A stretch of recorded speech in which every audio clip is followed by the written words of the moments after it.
O evangelista Lucas, quando ele vai narrando os acontecimentos em Atos dos Apóstolos, ele apresenta a conversão de Saulo, ele demonstra como que Saulo foi apresentado aos demais apóstolos de Jesus, e então ele faz um intervalo. Ele não vai falar necessariamente aqui do ministério do apóstolo Paulo. Ele volta ao ministério do apóstolo Pedro exatamente para firmar, marcar, registrar uma transição do evangelho que sai das linhas ali de Jerusalém até alcançar os gentios. E hoje nós estamos exatamente nesse texto, Atos dos Apóstolos, capítulo 9, a partir do verso 32, eu gostaria de ler com a igreja. Passando Pedro por toda parte, desceu também aos santos que habitavam em Lida.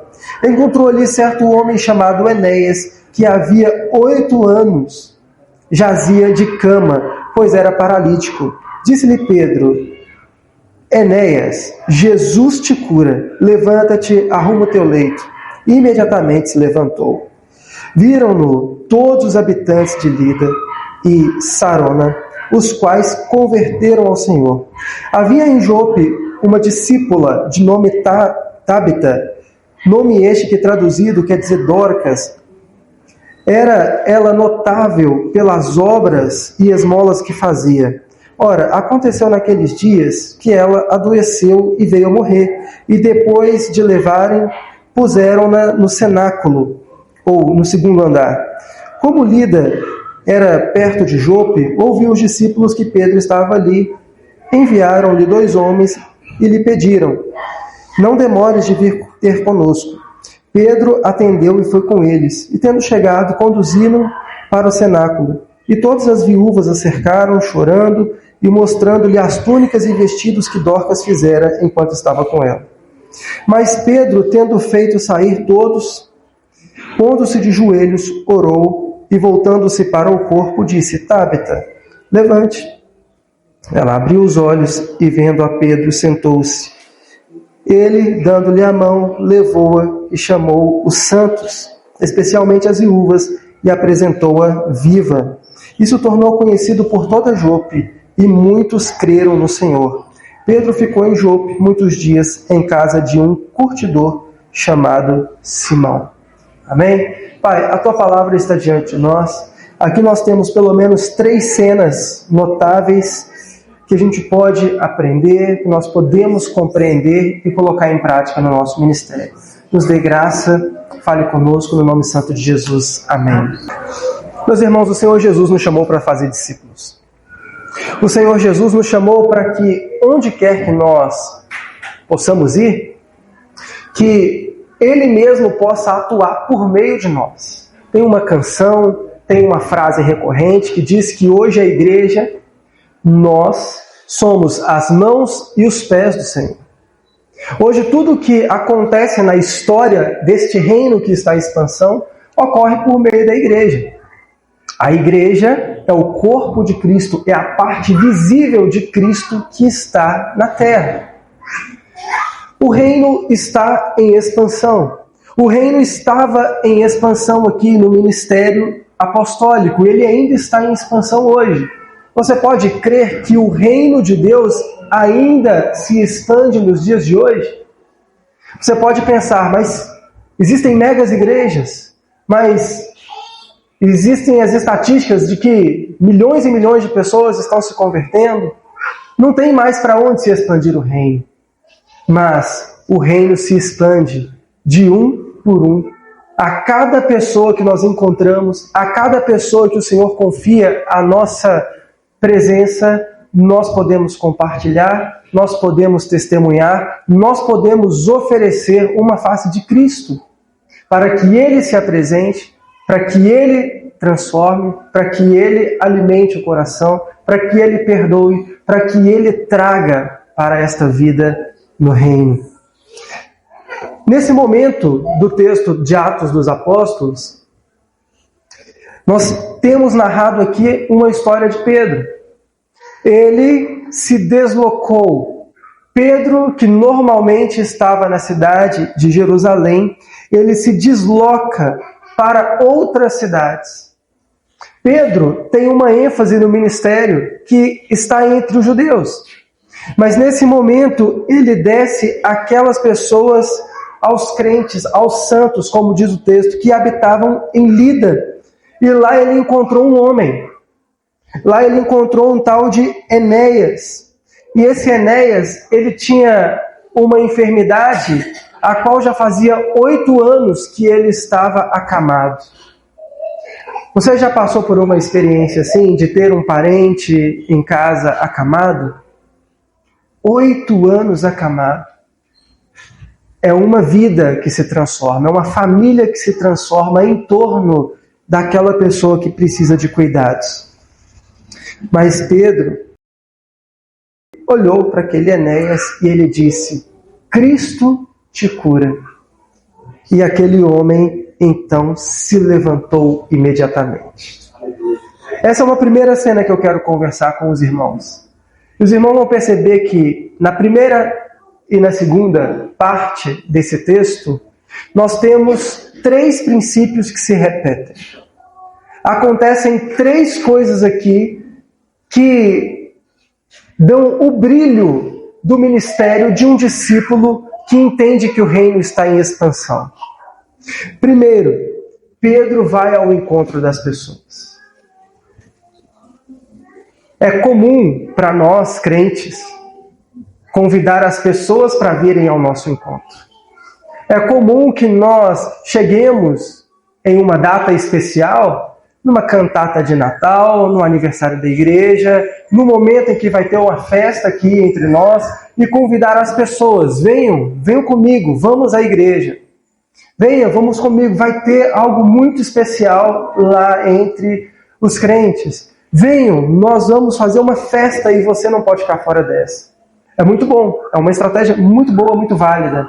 Mas, quando nós compreendemos o que Cristo fez em seu ministério, quando nós compreendemos que o reino está em expansão, e quando nós compreendemos que somos mãos e pés do Senhor, nós vamos ter um movimento contrário, semelhante ao que Pedro apresenta aqui. Pedro vai ao encontro das pessoas. Tem pessoas que a gente quer distância às vezes, né? É aquele camarada lá do trabalho, é aquele vizinho que não para de tocar aquela música, é aquela pessoa que às vezes nós não queremos nem passar perto. Pedro, ele fez um movimento, ele foi em direção a quem precisava. Ele não olhou a quem ele foi. E quando ele chegou lá, ele encontra uma situação que todos os que estavam ali ao entorno dela já estavam acostumados. 8 anos. Todos já estavam acostumados. Todos já estavam ambientados. Mas Pedro, ao olhar com compaixão, Pedro, com um olhar de misericórdia, como um discípulo de Cristo, aqui já no ministério apostólico, com a autoridade que ele tinha, ele simplesmente se dirige à pessoa e diz: Jesus te cura. O primeiro princípio, Pedro foi ao encontro das pessoas. Segundo princípio, quando ele teve a oportunidade de abençoar alguém, ele reconheceu que a bênção não vinha dele mesmo. Pedro não disse: eu te curo. Pedro não disse: eu te abençoo. Pedro não disse: eu faço algo bom para você. Ele deu honra a quem merece honra. Ele devolveu a glória daquele momento maravilhoso onde novamente a vida de todos aqueles que estavam em torno seriam impactados. Ele devolveu honra e glória ao nome do Senhor Jesus. O segundo princípio é esse. Quando nós estamos diante das pessoas e acontece algo, alguém pediu oração e você orou, depois de um tempo a pessoa vem e fala: olha, obrigado por ter orado por mim. Como que a gente organiza esse momento? Nós recebemos a glória para nós, ou será que nós devolvemos a glória a quem merece honra e glória? Nós precisamos reconhecer que quando o reino está em expansão, tudo o que ocorre devolve, ou necessariamente precisa devolver honra e glória ao nome do Senhor Jesus. Cristo te cura. Levanta, arruma o teu leito. Você já ouviu isso antes? Você já viu essa cena antes no Novo Testamento? Se você voltar algumas páginas no Evangelho de João, no capítulo 5, no versículo 8, você vai ter uma cena maravilhosa. Jesus estava ali próximo ao tanque de Betesda, onde tinha um aleijado. Naquele lugar tinha uma crença mística lá, que um anjo vinha e balançava as águas. O primeiro que mergulhasse naquelas águas seria curado. Acontece que tinha um homem lá que ele nunca conseguia mergulhar, coitado. Jesus chegou lá, depois de anos que aquele moço estava lá, e falou com ele: o que quer que eu te faça? Aí ele falou: Senhor. Jesus só falou com ele assim: levanta, toma a tua cama e anda. Jesus fez isso. Quem estava do ladinho dele naquela ocasião? Os discípulos estavam lá, Pedro estava lá. Ao ver essa situação, Pedro, que aprendeu com o mestre, ele sabia que tinha o poder do mestre no seu ministério apostólico. Ele diz: Jesus é Cristo, te cura, levanta, arruma o teu leito. E imediatamente aquele homem se levantou. Eu vou voltar ao argumento principal. O reino está em expansão. Quantas igrejas, megas igrejas, você vê, você observa que a ênfase do ministério é a cura, é a libertação. Eu não estou falando mal de ninguém, tá? Cada um tem uma ênfase. Mas tem um detalhe nesse texto que precisa ser discutido de uma forma séria pela igreja. Todo milagre, toda cura, toda libertação precisa ter um propósito. E o propósito é único. Só existe um propósito para a cura milagrosa que os discípulos fazem em nome do Mestre. Nós vemos isso no versículo 35. Em primeiro lugar, Pedro vai ao encontro das pessoas. Em segundo lugar, ele dá honra a quem merece honra. E em terceiro lugar, existe o propósito para a cura que ocorreu.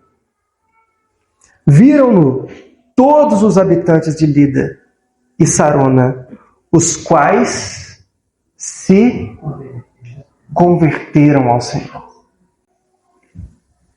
Nós pensamos em nossas orações que quando nós pedimos para alguém ser curado, que a bênção final é a cura. Mas essa não é a verdade. A cura é um meio para que talvez a própria pessoa alvo dessa oração para a cura, ou até mesmo para que seus parentes, amigos, para que todas aquelas testemunhas que vejam o milagre do Senhor se convertam ao Senhor, se arrependam dos seus pecados, possam crer que o Senhor Jesus é de fato o Filho de Deus, que Ele é que tem a fonte de todo o poder, que sustenta todas as coisas, que Ele é aquele que fez um sacrifício perfeito, capaz de nos colocar numa situação de paz com Deus. A cura em si é algo passageiro. Todos aqueles que uma vez foram curados milagrosamente pelo Senhor, uma hora adoeceram de novo e muitos faleceram. E quem foi curado pelo Senhor, um dia também vai chegar a falecer. É algo momentâneo. Então a cura, toda vez que você orar por cura, lembre-se disso e suas orações serão potencializadas. A cura é um meio para que outras pessoas vejam e testemunhem do poder do Senhor e cheguem à conversão, ao arrependimento. Com um verso apenas não se faz doutrina, com um verso apenas a orientação para a igreja fica muito falha. Eu acredito que o evangelista Lucas, ao descrever esse momento na trajetória do ministério de Pedro, ele coloca um fato em sequência do outro aqui, até mesmo para potencializar este ensino. Olha a sequência do texto. Havia em Jope uma discípula chamada Tábita, ou então Dorcas. Tábita está numa língua, Dorcas está em outra língua, o mesmo nome. Ela era uma mulher boa. Ela ajudava a todos, ela dava esmolas, ela era uma mulher piedosa, ela era uma mulher notável. Ela era uma mulher que todos tinham o prazer de sentar e conversar com ela, porque ela tinha pudor em sua fala, porque ela tinha sabedoria em suas palavras, porque ela era uma mulher influente, mas não para si mesma. Ela conseguia expressar o evangelho a partir da sua fala, a partir da sua influência. Ela ensinava as mulheres a costurar. Às vezes a gente pensa que fazer evangelismo é só entregar um folheto, é só falar ou recitar versículos. Ela costurava, ela fazia bordado. Eu não sei como é que chama essas coisas. Como é que chama, minha irmã? Crochê. Ela fazia crochê. E então ela tinha muita influência com as mulheres do bairro, da cidade. Porque todas vinham aprender com ela. Quando uma dona de casa queria impressionar suas visitas e colocar lá um descanso de mesa, como é que fala? Um caminho de mesa, ela ia aonde? Na Dorcas. E então, eu imagino, isso não está no texto, eu imagino que enquanto ela ia fazendo crochê, ia costurando, ia entendendo o que aquela mulher queria, ela estava ali compartilhando a sabedoria das Escrituras. Ela estava ali compartilhando a palavra de Deus. Ela estava ali tornando o ambiente da sua casa uma extensão de qualquer altar onde a palavra do Senhor pudesse ser pregada.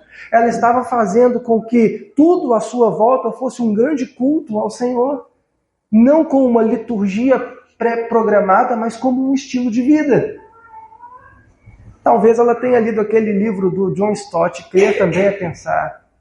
Ou então pense biblicamente. E tudo que a gente faz, independente do lugar onde estejamos, nós vamos fazer para a glória de Deus.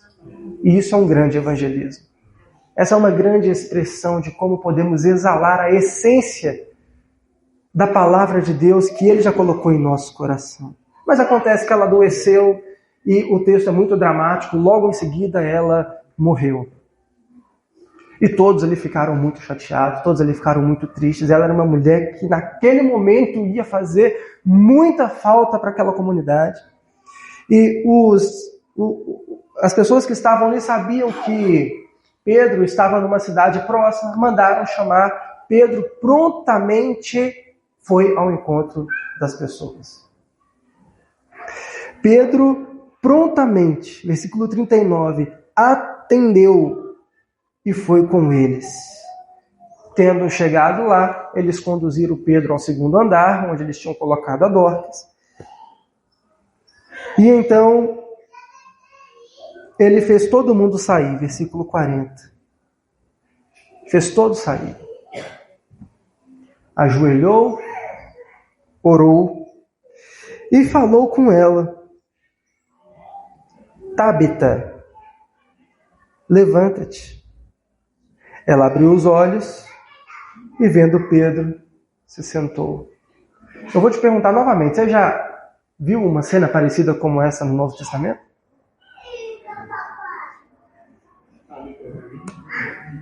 Talita, Cumi? Jesus foi à casa de um centurião, o qual tinha uma filha que estava muito doente. Chegou lá, todo mundo já estava em pranto. Aí ele fez todo mundo sair, ficou lá apenas o pai e a mãe da menina, os discípulos. Entre eles estava quem? O Pedrão, ele estava lá. E aí Jesus orou a menina e falou com ela, né? Talita, levanta. No caso, Talita é só o nome aramaico para menina, né? Menina, levanta. E então ela se levantou e depois Jesus apresentou ela viva para todas as pessoas. Olha como que o discípulo ele caminhou nos passos do mestre. Em primeiro lugar, aqui, quando chamaram Pedro, ele estava em Jope, Pedro prontamente foi ao encontro das pessoas. O primeiro princípio da primeira cena é aplicável aqui. Pedro vai ao encontro das pessoas. Repito para a igreja a aplicação. Você está indo ao encontro das pessoas? Existem pessoas que estão em torno lá da sua esfera de contato que você, por acaso, não está indo ao encontro delas? É preciso ir ao encontro das pessoas. Segunda questão. Pedro viu uma necessidade. Aqui ele não colocou diretamente, como ele falou da primeira vez, Cristo te cura, mas o que ele fez? Ajoelhou e orou. Ele devolveu a honra e a glória a quem é digno de honra e glória. Ele sabia que o poder não estava nele, mas está no Senhor dele. O poder não está em nós, tá? O poder está no nosso Senhor e Mestre. Nós podemos orar para que as pessoas sejam curadas. Eu sei que vira uma piada na internet. Mas vocês viram que aquele influenciador, o Pablo Marçal, ele orou para que alguém ressuscitasse? Ele orou para uma mulher que era cadeirante para ela andar, e depois orou para uma pessoa ressuscitar. Aí depois, indagado sobre isso, muita comédia, muita confusão em torno disso, perguntaram para ele, mas por que você faz isso? Ele falou, porque o poder não está em mim. Como que eu vou saber quem Jesus quer curar, quem Jesus quer ressuscitar, se eu não orar? Não estou falando que eu concordo com tudo que ele fala, não, mas você já parou para pensar? Será que nós não estamos muito acovardados? Não orando pelas pessoas, com medo de nós sermos envergonhados? Porque talvez nós vamos orar no lugar errado, do jeito errado, talvez com uma mídia errada filmando a coisa. Mas nós precisamos ter coragem de enxergar uma situação que só Deus pode resolver e devolver honra e glória ao nome dele.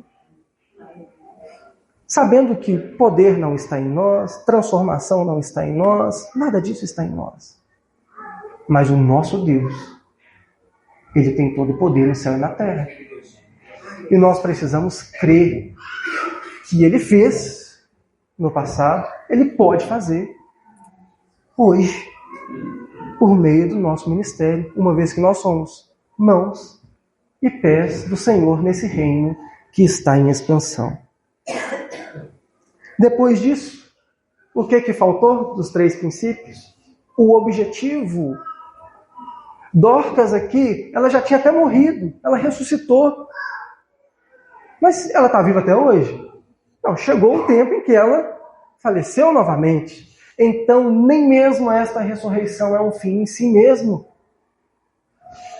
Toda cura, todo milagre, todo prodígio do Senhor tem um objetivo. E, na verdade, não é cada um tem um objetivo diferente, tem um único objetivo. Se você for comigo ao verso 42, você vai encontrar a resposta. Isso, ou seja, a ressurreição de Dorcas, tornou-se conhecido por toda Jope. E muitos creram no Senhor. Aleluia! Muitos creram no Senhor. Esse é o objetivo da cura, da libertação, da oração que nós fazemos em intercessão, aos dilemas que as pessoas nos apresentam. Nós não podemos nos acovardar. Nós que estamos vivendo nesse reino de Deus que está em expansão, precisamos crer que Ele é poderoso para fazer tudo o que for necessário para que as pessoas cheguem ao encontro dele. Para que o nome dele se torne conhecido, para que o nome dele seja conhecido da forma correta e as pessoas creiam que ele é perdoador dos pecados, que ele é o nosso Salvador e que ele pode nos purificar de toda injustiça. duas cenas muito semelhantes, onde Pedro vai ao encontro das pessoas, ele devolve honra a quem merece honra, e ele demonstra com muita exatidão qual é o objetivo da cura e da libertação, que é devolver, que é fazer com que as pessoas creiam no nome do Senhor. Tem uma terceira cena pequenininha aqui, que eu gostaria de comentar com os irmãos e encerrar esse momento. Versículo 43. Pedro ficou em Jope muitos dias na casa de um curtidor chamado Simão. Curtidor é alguém que trabalha com couro. Obrigado. Trabalha com couro. Não sei como que trabalha com couro. Essa especificidade eu não vou saber explicar. Posso imaginar, fazia carteiras de couro, cinto de couro, bota de couro, alguma coisa assim. Trabalha com couro. Até aí tudo bem. Só que quem mexia com isso normalmente era gentio. Quem mexia com isso normalmente era meio que avesso aos judeus. E aqui tem essa beleza no texto. Por quê? O reino de Deus está em expansão e pela primeira vez Pedro vai ao encontro de um gentio. Olha que transição bela o texto de Atos dos Apóstolos faz entre o ministério do apóstolo Pedro e o ministério do apóstolo Paulo, que vai trabalhar especificamente com os gentios. Se logo após a conversão de Saulo, ele já começasse a descrever aqui o ministério do apóstolo Paulo, a gente até poderia pensar que era um outro evangelho, que estava tudo desconexo. Mas Lucas tem essa sensibilidade de colocar Pedro indo em direção aos gentios ainda antes de dar ênfase ao ministério do apóstolo Paulo. Para que todos possam perceber como Deus está trabalhando nesse ministério que está em expansão. É maravilhoso, né? E isso faz com que eu lance a pergunta para os irmãos novamente. Estamos indo ao encontro das pessoas? Nós estamos indo ao encontro daqueles que precisam da graça de Deus, mesmo que sejam as pessoas mais improváveis do mundo. Pedro ficou com aquele homem ali por muitos dias. O comentário do Jimmy Swaggart, o grande evangelista que faleceu, diz que muitos dias aqui significam muitos meses. Pode significar até alguns anos. Ele ficou muitos dias aqui com este tal de Simão, o curtidor. O que ele ficou fazendo lá? Nós podemos inferir do texto: discipulado. E eu não vou falar que é um estudo ou um programa de discipulado. Basicamente o que Dorcas estava fazendo com sua influência. Enquanto vivia, enquanto passavam-se os dias, enquanto estava ali fazendo as suas tarefas, estava exalando a essência do Evangelho do Reino. Que assim nós possamos prosseguir avançando nesse reino. O reino está em expansão. Só de ver aquele tanto de criança aqui, nós sabemos que o reino está em expansão. Que possamos ter coragem, ousadia, de ir ao encontro das pessoas, de devolver honra e glória ao nome do Senhor, e de saber que todo milagre que acontece não é um fim em si mesmo, mas é uma evidência de que o Senhor está se apresentando para que pessoas se convertam a Ele. Ele fez no passado, Ele pode fazer em nossos dias.